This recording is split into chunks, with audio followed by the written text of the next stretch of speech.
The scent of rain and damp earth clings to me like a second skin. It is the scent of an omega, the lowest of the low. It is the scent of my shame.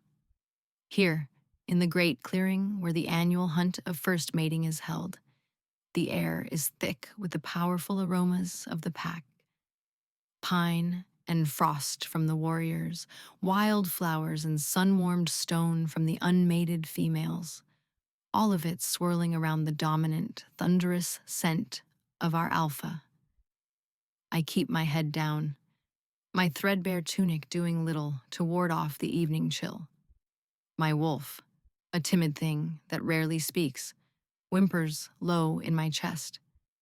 She wants to run, to hide, but there is nowhere to go. Then he arrives.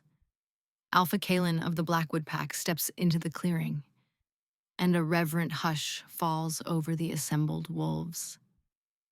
He is everything an alpha should be, carved from granite and fury, with eyes the color of a stormy sky.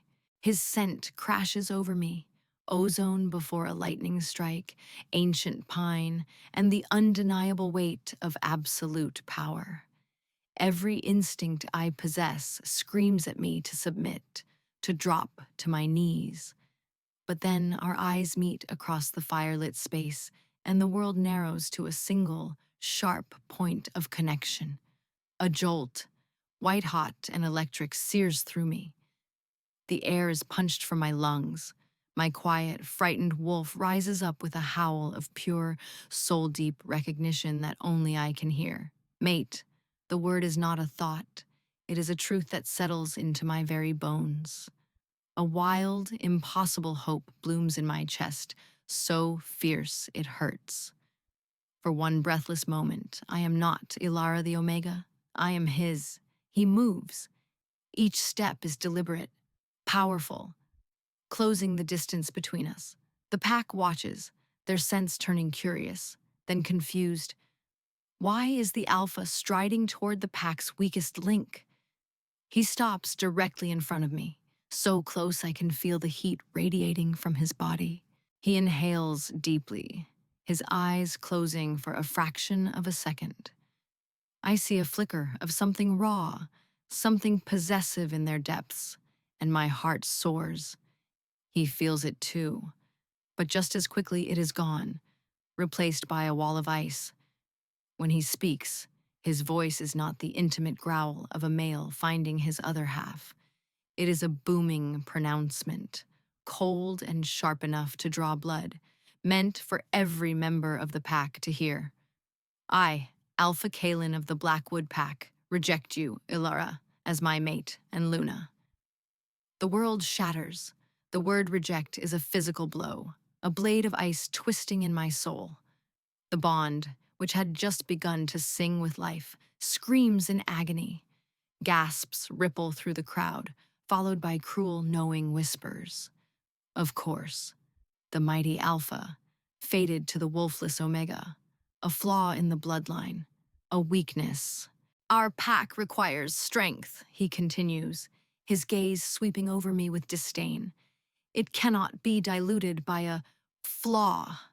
You are a vulnerability I will not tolerate. His final word is a command. You are exiled. Be gone from Blackwood lands by sunrise, or my warriors will hunt you down as the rogue you are. He turns his back on me, a final, damning dismissal. The pain is so immense I cannot breathe, cannot think. I stumble backward, away from the firelight, away from the pitying and scornful eyes of the wolves I once called family. I run. I run until my lungs burn and my legs give out, collapsing in a heap of misery just over the scent-marked border of the territory. This is my lowest point, the cold, hard ground beneath my cheek my only comfort. Lying there broken, a tiny defiant spark ignites in the darkness of my soul. He may have cast me out, but I will not let him be the end of me. I will survive. 3 winters pass, each one colder and harder than the last. The soft girl who fled Blackwood is gone, buried under layers of scar tissue and hard-won muscle. I learned to hunt on my own, my senses sharpened by necessity. I learned to fight, to silence the rogues who see a lone female as easy prey. I am no longer timid. I am a survivor, honed by the merciless wilderness. One day, chasing a stag deeper into the mountains than I have ever gone, I stumble into a hidden grove. The air here is different, heavy with an ancient dormant magic. A pool of water impossibly clear shimmers in the center, reflecting the moon even in the daytime. As I kneel at its edge, something within me stirs. The quiet wolf, the one Kalen's rejection had nearly silenced forever, awakens not with a whimper, but with a low, resonant hum. Drawn by an instinct I do not understand, I dip my hand into the water. A soft, silver light blooms from my fingertips, swirling in the pool. It is the light of the moon, potent and pure. It is my light. I am not wolfless. I am not an omega. The grove, a place of forgotten power, shows me the truth. I am a lunar wolf, the last of a lineage thought to be extinct. A line of she-wolves who drew their power not from brute strength, but from the moon itself. The next year is one of discovery. I learn to call upon my power, weaving shields of cool moonlight to deflect attacks, coaxing herbs to grow with a touch, and soothing the pain of injuries with a silver glow. My transformation is complete. My scent, once smelling only of rain and earth, now carries the subtle, intoxicating fragrance of night-blooming jasmine and clean, cold starlight. I am no longer Ilara the rejected. I am Ilara of the moon, and I need no pack. I need no alpha. I am my own. I am not the only one who has suffered. My rejection of her was a rejection of myself, a severing of my own soul. My wolf has not let me forget it for a single moment. He is a constant, snarling beast in the back of my mind, a relentless chorus of accusation. Fool! He growls in my sleep. You threw away our heart. You abandoned ours. The great hall of my pack house feels cavernous and cold. No matter how many fires I light, the chill of her absence seeps into the very stones. The scent of rain and earth haunts me, a phantom limb I can never stop reaching for. My alpha command, once absolute, now feels brittle. The pack feels it too. Our hunts are less successful, our borders less secure. The elders mutter that the land is failing because its alpha is broken. They are right. I sit on my throne, a king of ash and regret, ruling a kingdom that is slowly dying because I was too proud, too arrogant to accept the greatest gift the goddess ever offered me. Ilara finds companionship in the quiet strength of Liam. He is a shifter from a northern pack, his home lost to a blight that withered their lands. He is a wolf without a home, just as she is. His scent is cedar and snow, clean and calming, a stark contrast to the storm of ozone and pine she tries so desperately to forget. He sees her power not as a threat or a prize, but simply as a part of her. He watches, fascinated, as she coaxes a wounded bird to heal with her silver light, and his eyes hold only respect. He never pushes, never commands. He offers his protection on the hunt and his quiet company by the fire. For the first time in years, she does not feel entirely alone.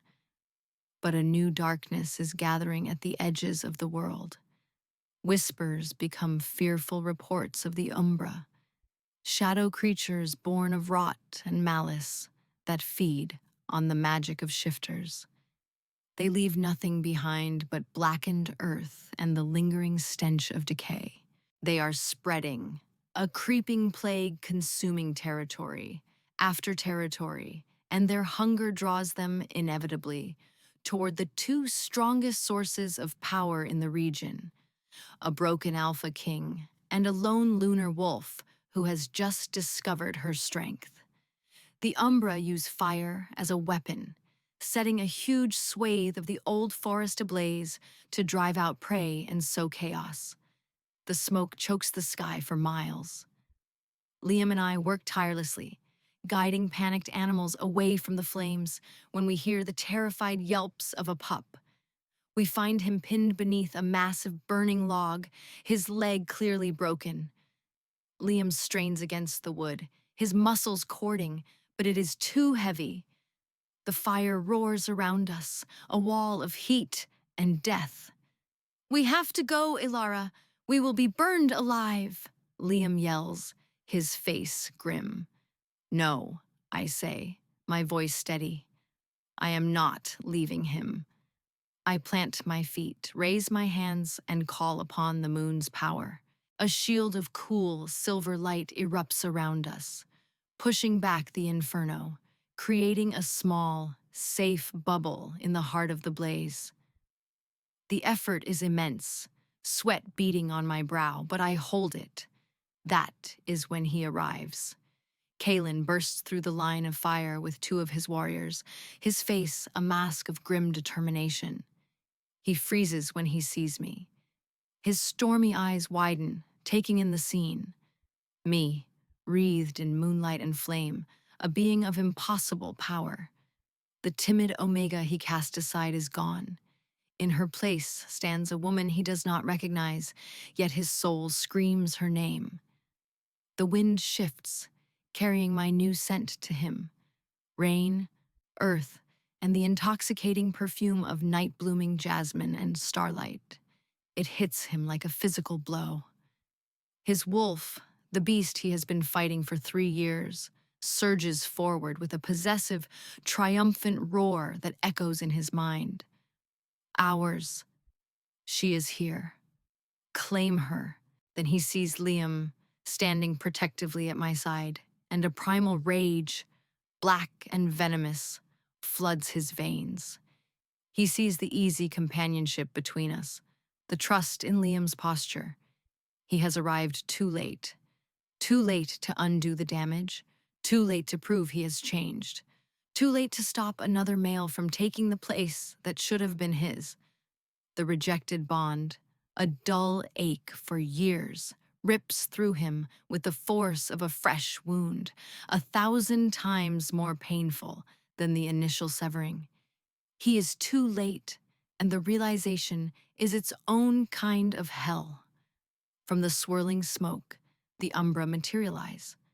Gaunt, skeletal creatures with claws of solidified shadow, they lunge into our sanctuary of light. Kalen and his warriors react instantly, a blur of claws and fury. Liam moves to defend me and the pup, his own wolf rising to the threat. I hold the shield, my focus absolute, the pup's life depending on it. I see one of the creatures slip past Kalen's guard, its empty eyes fixed on me. It leaps, claws extended, aiming for my unprotected back. I brace for the impact, but it never comes. A massive body slams into mine, shoving me aside as Kalen takes the blow meant for me. He grunts in pain as shadow claws tear a deep gash along his ribs, the wound smoking with dark magic. He stumbles, but remains standing between me and the monster, his body a shield.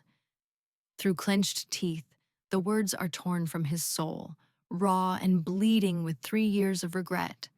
"I was wrong," he growls, his voice thick with pain and self-loathing. "About everything. I was a fool." After we drive the creatures back, an uneasy truce settles over the scorched earth. Liam comes to my side, his gaze moving from me to the wounded, watching Alpha. His voice is gentle, filled with a sad wisdom. "That bond, it's not broken, is it? It's just screaming." He looks into my eyes. "I will not stand between a fated storm like that. He is a fool, but he is your fool. Be happy, Ilara." He gives my arm a final supportive squeeze, and then, With a quiet dignity that tears at my heart, he turns and melts back into the woods, leaving me alone with my past. The brief respite is shattered when the forest grows unnaturally silent. A figure coalesces from the deepest shadows, larger and more terrifying than the others. It is the Shadow Weaver, the master of the Umbra, its form a vortex of darkness and ancient hunger. It has come for the source of the light that defied its flames. It has come for me. Kalen, clutching his bleeding side, moves to stand before me. He is weakened, his breathing ragged. He knows he cannot defeat this creature in his state. The Shadow Weaver raises a clawed hand, gathering a sphere of pure darkness, a spell of utter annihilation aimed directly at my heart. In that moment, Kalen does the one thing an Alpha King is never supposed to do. The one thing that goes against every instinct of dominance and power. He drops to one knee, then the other. He bows his head and exposes the pale, vulnerable column of his throat. An absolute act of submission, a total surrender. "Take me," he rasps, his voice raw but clear, his eyes locked on the monster, but his words meant for me. "Let her live." My heart stops. This is not the arrogant tyrant who cast me away. This is a male willing to sacrifice his life, his status, his very being, for me. This is the mate my soul has been crying for. Mine, my wolf, purrs, a deep, certain rumble of acceptance. I step forward, placing myself in front of his kneeling form, my hand finding his. "No," I say, my voice ringing with newfound power. "We face this together." I look down at him, into the stormy eyes now filled with desperate hope, and let my own glow with silver light. I, Ilara of the Moon, accept you, Kalen of the Blackwood Pack, as my mate. The world explodes in light. The frayed, screaming ends of our bond do not just heal, they fuse together, forged in fire and sacrifice. A tidal wave of power erupts from us, a perfect, incandescent union of raw alpha strength and pure lunar magic. It is blinding, overwhelming, a force of nature reborn. Together, we turn to face the Shadow Weaver. We move as one, his strength anchoring my magic, my light guiding his fury. He lunges, and I send arcs of silver energy to bind the creature's limbs. He tears and rends while I burn away its shadows with cleansing moonlight. Our combined power is more than the ancient darkness can withstand. With a final piercing shriek, the Shadow Weaver and its minions dissolve into nothingness, leaving only the scent of ozone and starlight. In the quiet aftermath, we stand in the ashes of the forest. Kalen does not rise immediately. He remains on one knee, looking up at me, his soul bare in his eyes. There is no command in his gaze, only reverence. He waits for my lead. I offer my hand, and he takes it, allowing me to pull him to his feet. We are not Alpha and Omega. We are not king and exile. We are equals. 6 months later, I stand beside him on the Alpha's rock, overlooking the Packlands. The territory is healing, thriving under the combined influence of our united bond. I am his Luna, but I am also the lunar matriarch, my counsel as valued as his command. He often touches the jagged scar on his side, a permanent reminder of his sacrifice. I often feel the faint, phantom ache in my own heart, a reminder of the wound that once defined me. We are not the flawless, fated pair from the stories. We are scarred, tested, and forged. We are earned. And as his hand finds mine, our fingers lacing together, I know that our love, born from the deepest pain, is stronger than any flawless bond could ever be. We are not just whole, we are complete.